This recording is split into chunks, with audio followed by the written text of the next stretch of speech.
Hello students, आज मैं crash course के सीरीज में लॉज ऑफ मोशन और फ्रिक्शन को एक्सप्लेन करते हुए आगे बढ़ रहे हैं। आज कुछ न्यूमेरिकल्स और थ्योरी को एक्सप्लेन किया जाएगा। आज जो हम न्यूमेरिकल करने जा रहे हैं वो कॉम्पिटिटिव पॉइंट ऑफ व्यू से नीट और IIT दोनों के लिए काफ़ी इम्पोर्टेंट हो गई। तो आप इस क्वेश्चन को ध्यान से देखेंगे और try to understand also. Concept को क्लियर करते हुए इसको मैं आज एक्सप्लेन करने जा रहा हूँ। अब ध्यान से क्वेश्चन को देखें। 2 ब्लॉक्स है M1 and M2 and both are connected by a string with the help of 2 pulleys। यहाँ पर आप देखो P1 और P2 2 पुलिस है जिसके द्वारा इस स्ट्रिंग को इस प्रकार से फिक्स किया गया। और मान लो आप इस सिस्टम को किसी टेबल पर रखकर अरेंज किया गया है। यहाँ पर आपको क्या फाइंड आउट करना है, तो ब्लॉक M2 का एक्सेलरेशन ज्ञात करना है। क्वेश्चन क्या है देखें, find acceleration of M2 block from given figure.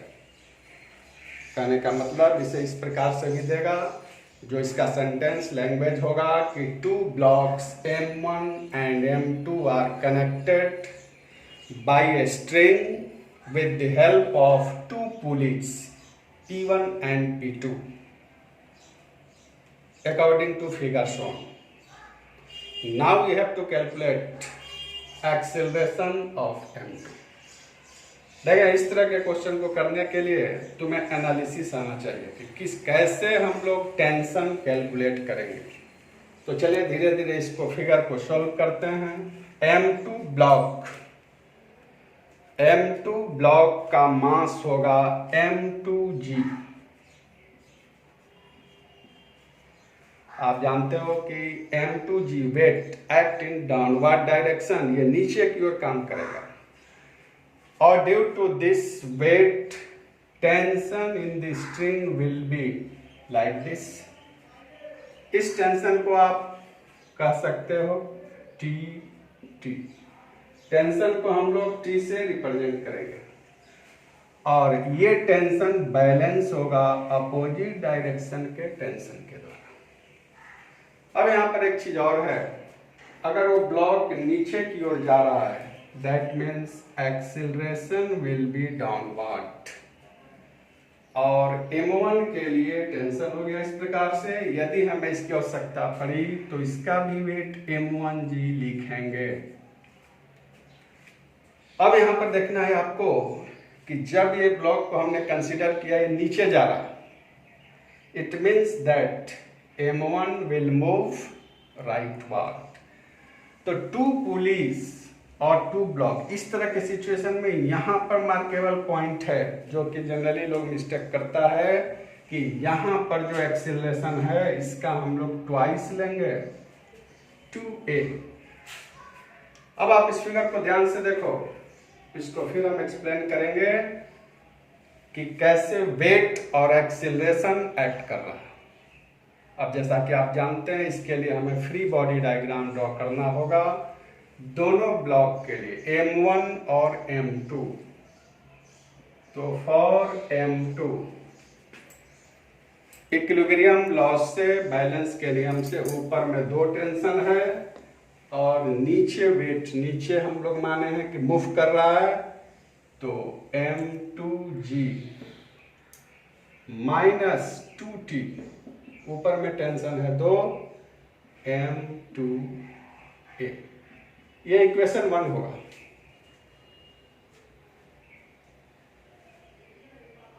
ठीक इस प्रकार से M1 ब्लॉक को कौन बैलेंस कर रहा है? M1 ब्लॉक इधर टेंशन, राइट लेफ्ट साइड में कोई फोर्स नहीं है, इसलिए T equal to M1 2A। ये होगा हमारा सेकेंड इक्वेशन। ध्यान से इसको देखें, T equal to m1 2a। अब इस दोनों को कंबाइन करके फ्रॉम 1 and 2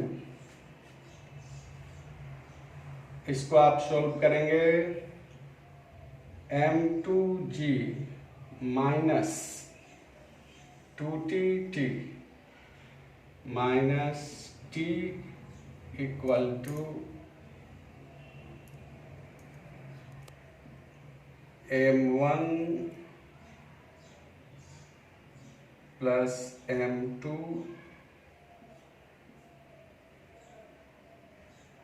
2a, ऐसा हम लोग लिखेंगे। m1 प्लस m2 2a और वो हो गया हम लोग का इस प्रकार से। तो फाइनली जब इसे सोल्व किया जाएगा तो एक्सेलरेशन इक्वल टू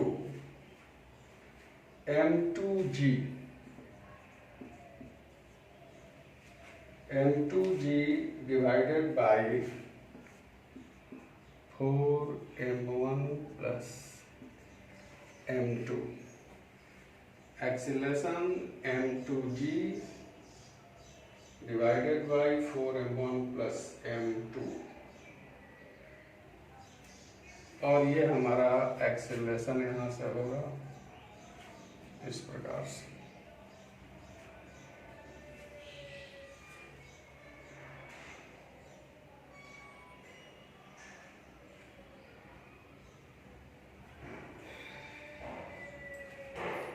तो जैसा कि यहाँ पर आपने इसको इक्वेशन को सोल्व किया, 1 इक्वेशन निकला, 2 हुआ, और इस प्रकार से करते हुए एक्सेलरेशन को हम लोग इस रूप में निकाल सकते हैं।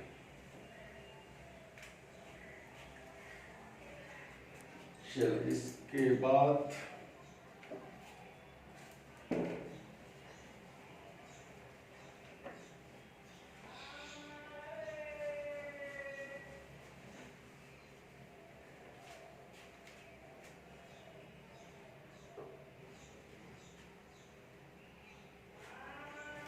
चलो, अब इसके बाद हम लोग देखेंगे next one is angle of friction.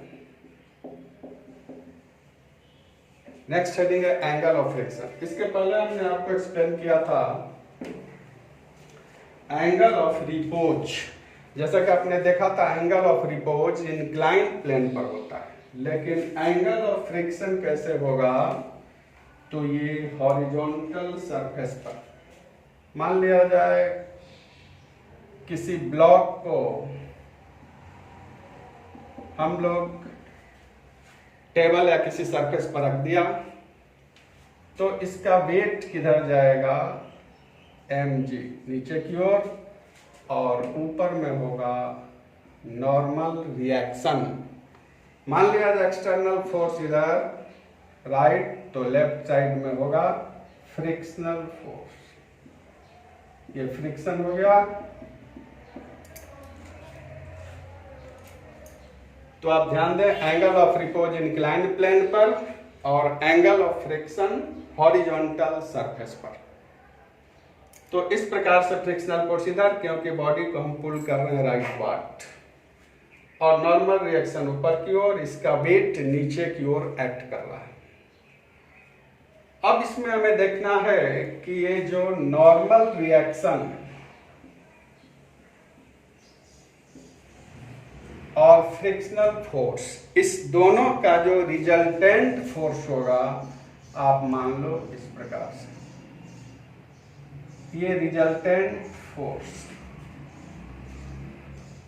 तो इन दोनों के बीच यदि एंगल को लिया जाए तो ये आप ले लो थीटा। तो इस फिगर में थीटा जो होगा वही है एंगल ऑफ फ्रिक्शन। कैसे,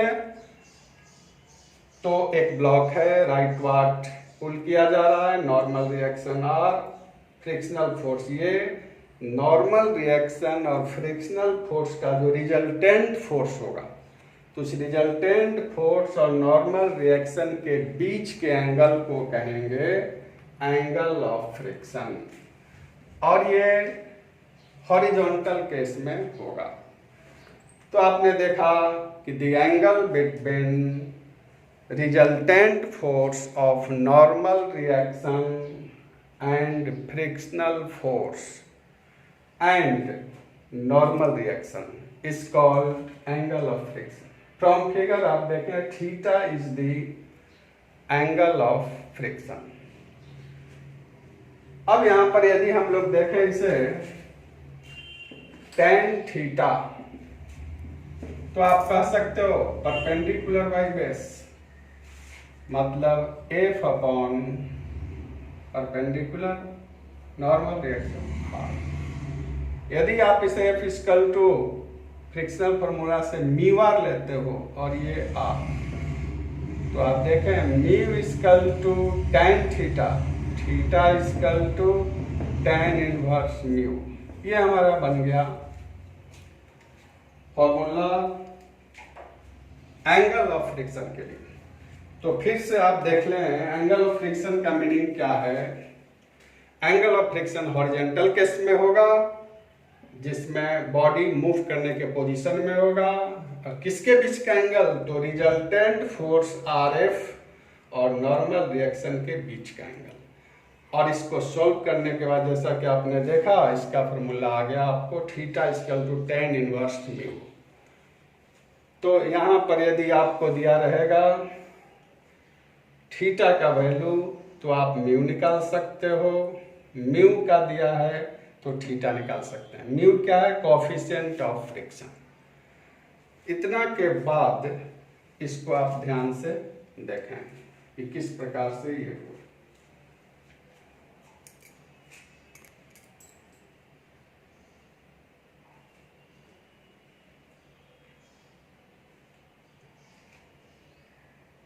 चलिए इसके बाद अब हम लोग देखेंगे इस फ्रिक्शन पर बेस्ड कुछ वर्क किस प्रकार से शो देंगे। तो आपने देख लिया angle of repose incline plane पर होगा, angle of friction horizontal plane पर होगा। अब इस पर बेस्ड आप देखें एक वर्क, मान लिया जाए इस प्रकार का सिस्टम है,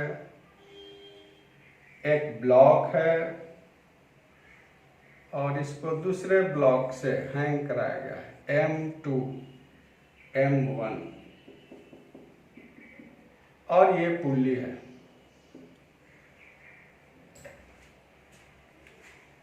यहां पर आप देखें M1 and M2 are connected by a string with the help of a pulley. M1 block is placed on the table and system is shown like this. तो इस तरह के क्वेश्चन में you have to calculate tension in the string and acceleration of the block. देखें इस तरह का question generally लोग कंफ्यूज करता है कि कैसे हम लोग टेंशन लेंगे, एक्सीलरेशन लेंगे, लेकिन सारे बातों को ध्यान में रखते हुए बहुत इजी वे में आप देखो। हम कंसीडर करने जा रहे हैं यहाँ पर कि M2 ब्लॉक जो हैंग कर रहा है वो मान लेते हैं कि नीचे की ओर जाएगा, तो इसका वेट हो गया M2G। आप जानते हैं नीचे की ओर मूव कराया। आप में से कोई पूछ सकता है क्यों हम नीचे ले रहे हैं, आप चाहो तो ऊपर भी ले सकते हो मूवमेंट को, क्योंकि नीचे लिया तो एक्सेलरेशन नीचे दिया। यदि ये इधर जाएगा तो इसको ऊपर ले सकते हो, तो ऑटोमेटिक रिजल्ट फाइनली नेगेटिव में आ जाएगा। तो जब नेगेटिव में आता है तो आप समझ जाओगे कि ये अपोजिट लिया गया है। तो इसको नीचे लिया गया M2G डाउनवर्ड एक्सेलरेशन, लेकिन ये हमेशा देना डायरेक्शन कि M2 अगर नीचे की ओर एक्ट करता है तो टेंशन ऑलवेज अपोजिट डायरेक्शन में होगा स्ट्रिंग में, and this tension will balance bye opposite direction of tension T। System को देखें आप ठीक तरीके से, और इसका वेट किधर काम करेगा, नीचे, और यहां पर नॉर्मल रिएक्शन R ऊपर होगा। देखिए सेम क्वेश्चन को हम लोग न्यूटन्स लॉ से भी सॉल्व करते हैं। यदि स्मूथ होता तो F इक्वल टू mm में कन्वर्ट होता। यहाँ मान लिया गया कि सरफेस रफ है, इसका मतलब यहाँ पर फ्रिक्शनल फोर्स भी काम करेगा। तो M2 नीचे जा रहा है, M1 राइटवार्ड जाएगा, इसका मतलब यहाँ पर फ्रिक्शन भी होगा। तो फ्रिक्शन किधर होगा? अपोजिट डायरेक्शन में F, जिसका वैल्यू क्या हो सकता है? Mu R. जब इधर एक्सीलरेशन डाउनवर्ड तो यहाँ पर एक्सीलरेशन ऐसे। तो आप इस फिगर को ध्यान से देखो पहले किस प्रकार से इसको सोल्व किया गया, क्योंकि यही मेन है फैक्टर एनालिसिस की। कैसे हम लोग टेंशन और एक्सीलरेशन के डायरेक्शन को मेंशन करते हैं। तो M2 मान लिया नीचे, टेंशन ऊपर। क्योंकि बॉडी नीचे मूव कर रहा है इसलिए एक्सीलरेशन का डायरेक्शन भी नीचे होगा। ये tension T balance bye opposite direction tension, और ये इधर मूव कर रहा है इसलिए फ्रिक्शनल फोर्स इस डायरेक्शन, और ये सारा सिस्टम इस प्रकार से। तो इस तरह से किसी भी क्वेश्चन को सोल्व करने से पहले आपको ये काम करना जरूरी है और इसका कंसेप्ट क्लियर होना चाहिए। अब इसके बाद हम लोग दोनों ब्लॉक के अलग अलग, जैसे M2 है, M1 है, दोनों का इक्वेशन फाइंड आउट करेंगे on the basis of Newton second law. तो आप देखें ध्यान से, फॉर M2 जब ये नीचे जा रहा है ये ऊपर, तो M2G माइनस T ये हो गया हम लोग का नेट फोर्स के बराबर। ऐसा सेट करना है हमें, net force M2G minus T equal to M2A, ये फर्स्ट इक्वेशन। ठीक इसी प्रकार से फॉर M1 ब्लॉक, इधर T जा रहा है, इधर opposite friction, T minus mu R equal to M1A। ये कंडीशन है, देखें ध्यान से, M2G माइनस T M2A पहला इक्वेशन M2 के लिए, M1 के लिए T minus mu R equal to M1A। अब यदि फर्स्ट और सेकंड को हम लोग ऐड कर देंगे, बंद हो गया था अपने, एक लाइन पहले से शुरू कर दीजिए खाली। T minus mu R M1A to M2G minus mu R equal to M1 plus M2A। और इस प्रकार से एक्सीलरेशन हो गया M2G minus mu R divided by M1 plus M2। ये एक्सीलरेशन हो गया। यहाँ पर हम लोग R बराबर क्या लेंगे अकॉर्डिंग टू फिगर M1G। जैसे ही हम लोग इस एक्सीलरेशन का वैल्यू फाइंड आउट करेंगे, अब इस एक्सीलरेशन का वैल्यू आप किसी इक्वेशन में रख दोगे तो हमारा निकल जाएगा tension. From equation 1 T can be calculated. 1 और 2 किसी से, इक्वेशन 1 या 2 किसी से T कैन बी कैलकुलेटेड।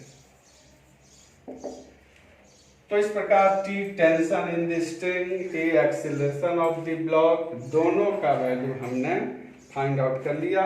इस प्रकार से इसको सोल्व करते हुए इसको आप ध्यान से देख लें, और इसी पर जब हम एक क्वेश्चन को इसी रूप में सेट करते हैं तो आप बड़े आसानी से देखोगे कि कैसे होगा। पहले इसको आप देख लो 2 मिनट।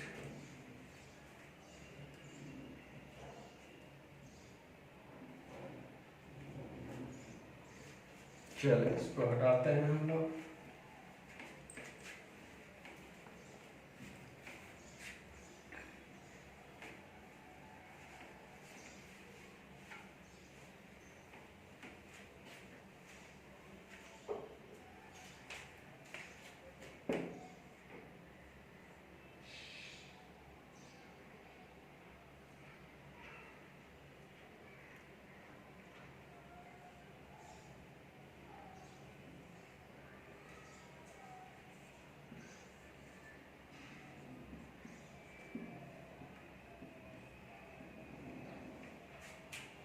आप देखें यहाँ पर 2 ब्लॉक है, 1 kg 2 kg। हमें क्या करना है, टेंशन इन द स्ट्रिंग निकालना। मान लो ये क्वेश्चन है, find tension in the string. जब टेंशन निकालना है स्ट्रिंग में, तो आप देखो क्या करोगे इसको। पहले तो इसको नीचे ऐड कराओ, 2G 20 न्यूटन टेंशन, इधर acceleration, this tension balanced bye T, इसका वेट 1G 10 न्यूटन, रिएक्शन ऊपर। और मान लिया जाए इसमें कोएफिशिएंट ऑफ फ्रिक्शन 0.1 दे रखा है, म्यू कोएफिशिएंट ऑफ फ्रिक्शन 0.1। तो इधर जो होगा हमारा value F equal to mu R. Mu R का मतलब क्या हो गया, म्यू 0.1, आर मीन्स 10। तो ये आपका हो जाएगा 1/10 10 1। तो F इक्वल टू 1 हम ले सकते हैं। अब इसको सॉल्व कर दिया जाए। 2 kg ब्लॉक के लिए 20 - T 2A, 1 kg के लिए T - 1 इक्वल टू 1 है, डायरेक्शन इधर होगा A। अब इसको आप सॉल्व करोगे, ऐड कर दो 19 3A, A बराबर 19/3 मीटर पर सेकेंड स्क्वायर। अब यदि आपको टेंशन निकालना है तो आप बड़े आसानी से दूसरे इक्वेशन से निकाल सकते हैं। From equation 2 T equal to 1 + A, 1 + 19/3। अब इसको आप निकाल देना, इतना न्यूटन आंसर हो जाएगा।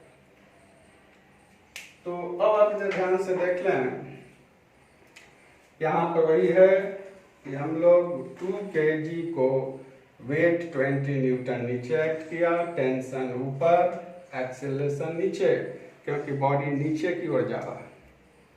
This tension will balanced by opposite direction tension T and weight 1G 10 newton, normal reaction ऊपर। सिंस 1 kg मूव्स राइटवर्ड, इसलिए लेफ्टवर्ड में फ्रिक्शन काम करेगा। म्यू आर इक्वल टू 1, आप जानते हो यहाँ पर upward, R equal to downward 10। तो उसके आधार पर F इक्वल टू म्यू आर 1, कोएफिशिएंट ये फ्रिक्शनल फोर्स 1 हो गया। अब इसके हेल्प से इक्वेशन लिखा गया 20 - T 2A, T - 1 A, T equal to 1 + A।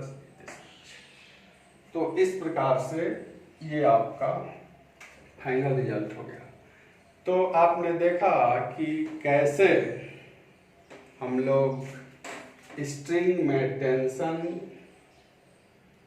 और ब्लॉक बॉडी का एक्सीलरेशन फाइंड आउट करते हैं। सेम सिचुएशन आप चाहें तो हम लोग किसी इंक्लाइन में भी देख सकते हैं। तो उसके लिए आपको फिर हम लोग देखेंगे, इसके बाद आगे का नेक्स्ट डे हम लोग करते हैं। चलिए, थैंक यू। अब इसके बाद इंक्लाइन प्लेन के लिए, इंक्लाइन सरफेस के लिए भी हम लोग इस प्रकार से करेंगे। मान लिया जाए कोई इंक्लाइन प्लेन पर बॉडी M1 है, M2 इस प्रकार से पुली के द्वारा हैंग कर रहा है। तो इस केस में टेंशन और एक्सीलरेशन निकालने के लिए हम लोग इस प्रकार से देखेंगे। M2G नीचे एक्ट करेगा, टेंशन ऊपर की ओर, और एक्सीलरेशन इस प्रकार से इस टेंशन को बैलेंस करेगा, अपोजिट डायरेक्शन का टेंशन, इसका वेट नीचे, नॉर्मल रिएक्शन इस प्रकार से, और ये एंगल इसके आधार पर थीटा। ये कंपोनेंट M1G cos थीटा, दूसरा कंपोनेंट होगा m1g साइन थीटा। अब आप देखो ये बॉडी ऊपर की ओर जाएगा क्योंकि ये नीचे आ रहा है एक्सीलरेशन, लेकिन इसमें फ्रिक्शन भी है, तो ये ऊपर जा रहा है तो फ्रिक्शन फोर्स बैक डायरेक्शन में F। अब यहाँ पर भी हम लोग मेनली इक्वेशन फाइंड आउट करेंगे, क्योंकि इक्वेशन के आधार पर ही टेंशन और एक्सीलरेशन निकाला जाता है। आप M2 के लिए देखो, और M2 बॉडी नीचे जा रहा है, m2g माइनस टी बराबर m2a। फर्स्ट इक्वेशन किस आधार पर, वही same F equal to ma। अब M1 के लिए, और m1 बॉडी इधर जा रहा है, t minus m1g sine theta minus F frictional force equal to m1a। और इसमें हम ऐसा भी लिख सकते हैं m1g sine theta minus F का मतलब हो गया म्यू r, म्यू और r हो गया m1g cos theta equal to m1a। ये 2 हो गया। इस प्रकार से इसको ये बैलेंस कर रहा है, हम लोग 1 और 2 से कैलकुलेट कर लेंगे। From 1 and 2 tension and acceleration can be calculated. जैसा कि आप जानते हो, दोनों को सॉल्व करके हम लोग टेंशन और एक्सीलरेशन निकाल लेंगे। तो इस प्रकार इंक्लाइंड प्लेन का हुआ। तो जैसा कि आपने देखा था, उसी फ्रिक्शन का ये पार्ट है। दूसरे टाइप इस पर तरह तरह के क्वेश्चंस बन सकते हैं जब इस पर कुछ डाटा दिया रहेगा, लेकिन मेन हमारा कंसेप्ट यही हुआ, इक्वेशन के आधार पर हम लोग इस तरह के क्वेश्चन को सोल्व करेंगे। प्रीवियसली भी आपने देखा था, इक्वेशन के आधार पर ही सोल्व करते थे। तो ये हो गया हमारा इंक्लाइंड प्लेन का फ्रिक्शन के केस में। तो आज के इस लेक्चर में इतना ही। नेक्स्ट डे फिर हम नेक्स्ट टर्म एक्सप्लेन करेंगे, नेक्स्ट टॉपिक जो हमने ये इम्पोर्टेंट चैप्टर्स को प्रीवियस वीडियो में एक्सप्लेन किया था कि जो कि नीट एग्ज़ाम के लिए इम्पोर्टेंट है। तो आज बस इतना ही, नेक्स्ट डे फिर मिलते हैं। आप इस वीडियो को सब्सक्राइब जरूर करना, तब जाकर कंटिन्यूटली आपको सारा कंटेंट मिल पाएगा। बस आज इतना ही, नमस्कार।